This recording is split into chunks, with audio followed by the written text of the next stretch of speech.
तर आज मी प्रेमाची गोष्ट 2 हा चित्रपट पाहिलेला आहे। Directed by Satish Rajwade, cast by Lalit Prabhakar, Rucha Vaidya, Ridhima Pandit, Swapnil Joshi व भाऊ कदम। प्रेमाची गोष्ट 2 हा चित्रपट 2020 मध्ये आलेल्या तामिळ फिल्म ओ माय कंडुवले या मूवीचा रिमेक आहे।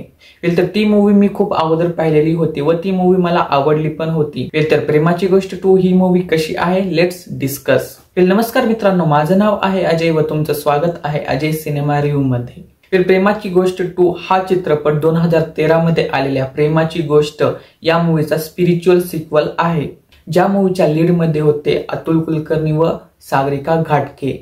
ती मूवी स्टोरी वाइज व ऍक्टिंग वाइज अत्यंत चांगली होती व त्या मूवी मधले गाणे तर आज पण खूप भारी वाटतात ऐकायला। प्रेमाची गोष्ट 1 या मूवीचा जॉनरा म्हणजे पार्ट 1 अगोदरचा जॉनरा एक रोमकॉम टाइप व इमोशनल ड्रामा होता, तर पार्ट 2 फॅन्टसी ड्रामा व रोमकॉम व थोडाफार टाइम ट्रॅव्हल असं पाहायला भेटतो। पण तरी सुद्धा पहिल्या भागात जेवढं नाविन्य व विचार होतं तसं दुसऱ्या भागात आपल्याला पाहायला भेटत नाही। दिग्दर्शन व ऍक्टिंग चांगली आहे, पण कथेत आपल्याला नवीन काही असं पाहायला भेटत नाही। पहिल्या भागाच्या भूमिकेमध्ये जे आपला लीड हिरो दाखवला आहे म्हणजे ते एक चित्रपट लेखक असतो आणि त्याचे रिमेक चित्रपट करायला आवडत नाही असं पहिल्या भागामध्ये असं दाखवलेलं आहे। बट दुर्दैव किती की याच मूवीचा स्पिरिच्युअल सिक्वल म्हणजे हे एक ऑफिशियल रिमेक आहे, हे पाहून थोडी निराशाची भावना तयार होते।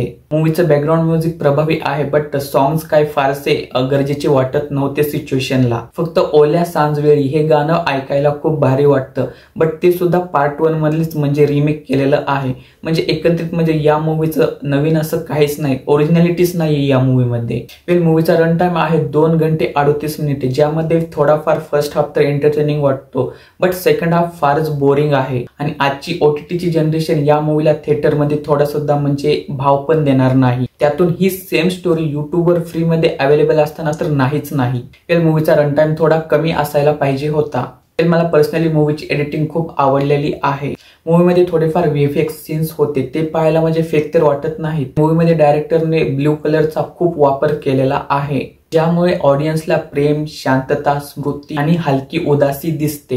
ऍक्टिंग वाइज ललित प्रभाकर भावनिक भूमिकेत चांगले उतरले आहेत। प्रेम, आशा, निराशा या भावनाची मिक्स त्यांनी अत्यंत छान प्रकारे दाखवलेली आहे। बट या मूवीला बघून आरपार या मूवीची आठवण येतच होती, कारण त्या मूवीमध्ये पण आणि या मूवीमध्ये पण त्यांची ऍक्टिंग व त्यांचा लुक थोडाफार सिमिलर होता व बाकीच्या कास्टची पण ऍक्टिंग म्हणजे डिसेंट होती। मूवी मध्ये काही किसिंग सीन्स व अडल्ट सीन नाहीयेत। एकंदरीत म्हणजे तुम्ही जर ओ माय कंडुवले ही मूवी जर पाहिली नसेल तर तुम्ही या मूवीला एक चान्स देऊ शकतात टाइमपास साठी, पण फारसी काही जास्त अपेक्षा करू नका। ठीक आहे मित्रांनो, हे होतं माझं मत या मूवी बद्दल। तुम्ही जर मूवी पाहिली असेल तर तुम्हाला कशी वाटली नक्की सांगा। ठीक आहे, तुमची व तुमच्या परिवाराची काळजी घ्या। Thank you, take care, bye.